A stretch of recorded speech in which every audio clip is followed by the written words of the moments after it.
Hey, I'm Justin Chamness, and this is the Real Estate Wholesalers Club. If you're in the lease options business and you're getting lease option property deals under contract with motivated homeowners, then you're going to need to market those property deals and then place a tenant buyer. But how do you screen a tenant buyer? How do you know which one is the right one? Is it just about the money, or is there more things you should be considering about your tenant buyer prospects? I'm going to show you right now exactly what you need to know and who you need to be looking for. Stay tuned.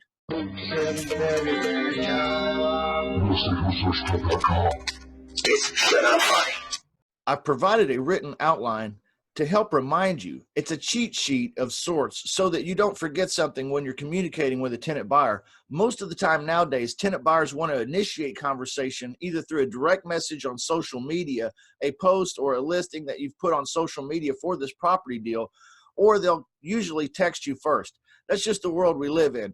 But you'll definitely want to talk to one that seems pretty interested, pretty hot. The ones that are very, very interested typically want to talk to you on the phone pretty quickly anyways. And so I've placed this cheat sheet here in this module for you so that you can have it, or your team can have it, as they pre-screen tenant buyers. Let's go through it and let me highlight the major points. Okay, when qualifying a tenant buyer, you can see the cheat sheet here shows that first off, you're going to want to make sure that these folks that are calling or texting about your property deal are truly interested in being owners, not just renters. It can be confusing looking at a listing and not understanding completely what rent to own means. Perhaps a tenant buyer prospect doesn't really know what they're doing. They don't know what they're talking about. So when they first contact me, I will ask them point blank, this house is rent to own. Are you looking to own, or are you looking to just simply keep renting? If they said that they want to own a property and that a rent to own situation would work great for them, then I'll move forward and start talking to them a little bit about them. I'll build a little rapport. I'll bond with them. I'll act excited with them, because it is an exciting thing to get into a new home of your own. So very important for you to take a few minutes and bond with them if you can. Now, I'll also find out if they have a couple years of good rental history. I'll just ask them, hey, the program we're doing here requires that you have a couple years of good rental history. Do your landlords for the last couple years have a good story about you? Are they telling good stories about you, or have you had some problems in the last couple years? It's that simple. Now, I'm going to also probably let them know sometime during this conversation that we will be doing a background screen if they decide to move forward. And so that if they're telling me a story that's not true, we're probably going to find out anyway. So we might as well just deal with each other as adults and be honest. So have you had any good, have you had good experiences, or have you had bad experiences in the last couple of years with your landlords? And, any problems that I need to know about. The next thing I want to find out is about their income. Do they have at least 3 times in household income what the payment of this property is?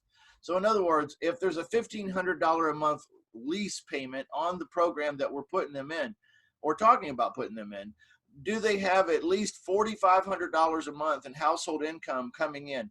Because if they don't have at least 3 times what the payment is, I know they're not really going to be able to afford the place.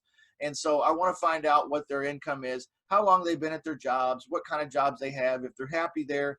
And if they seem stable. We don't want to put somebody in the property deal that, first of all, is not making enough money to afford it, or second of all, is very, very unstable in their occupation or in their work. Now comes the fun part, because we're going to talk about you getting your paycheck. You're also going to want to ask the tenant buyer if they have some type of a down payment saved towards a new home. What do they have? And here's how I'll phrase the question. Hey guys, I like you so far and everything sounds great. This particular house and the program that we're talking about requires a non-refundable down payment of sorts. Do you guys have anything saved up for this? Because, there'll have to be an initial investment made if you're going to get the keys and move in. Then I'll just take a few minutes and listen to them. Normally, they'll go ahead and volunteer a dollar figure. I'm not advertising a dollar figure on my listings because I don't want to sell myself too short. If I said $3,500 on my listing, but these folks, they want to volunteer $5,000, I just cheated myself out of $1,500 in profits. So I'm just going to let them tell me what they have. If it's hitting the threshold of what I think I'd like to have, then I'll go ahead and schedule an appointment with them to see the property. If they like the property and everything seems nice to them, they want to go ahead and move forward with the deal, then I'll go ahead and move forward to the last step of pre-screening these tenant buyer prospects. The last step in pre-screening these prospects is for you to go to mysmartmove.com. It is a TransUnion company, TransUnion, one of the major credit bureaus. And so they run a background screen and a credit and all this great stuff. And guess what? You can set it all up in there with a property address, and you can send it directly to your tenant buyer prospect. They can pay the $29 or $39 or whatever it is for the background screen and the tenant screen and all that stuff. And then you'll get an email with a recommendation from TransUnion based on all of their private information. Now, this is something that doesn't contain all of their private information.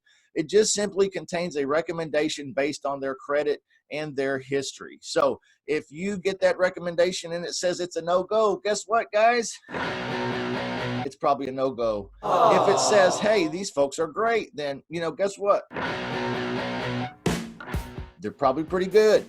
So then what you'll want to do is you'll want to print off that little recommendation and make it available to your homeowners so that they can feel more secure and confident knowing that TransUnion, one of the major credit bureaus, has done a thorough check on these tenant buyers and that everybody checks out just fine, and that you've put a little time in and maybe called some landlords or called the employer and said, hey, are they employed there? Great. They've been there a while. Okay, great. And then you call the landlord, hey, you had any problems? No, great, wonderful. These are great tenant buyers. It will take a little bit of time to do this, but this is where you're actually making your money. So screening tenant buyer prospects is pretty easy. We don't really get into the in-depth stuff until we find somebody that really likes the property, has been to the property and seen the property. But initially, we do have a conversation with them about all those various topics. So that's it, guys. Pre-screening tenant buyers is pretty simple. Don't let this thing scare you. It's all automated nowadays online. It's very easy to outsource. Also, you can have your team members, your dispositions manager, or a virtual assistant even can do much of this work for you so that you don't have to do it. But it's very simple, very automated with the tools that are provided. I also have provided you a script here for the tenant buyers so that you know exactly what to say word for word if you need to. I've also included the cheat sheet. So get out there and find some tenant buyers and start pre-screening them. Have some of these great conversations. You're going to find that these people are so happy with the service that you provide that they will sometimes shed tears and cry how happy they are that you've helped them so that they don't have to be renters and throw their money away forever and ever anymore. Hey, and that's all because of you and your vision, your dreams, and your service, your business. So thank you for being out there doing this and providing this great service, not just for the homeowner, but for the tenant buyer. We'll see you next time.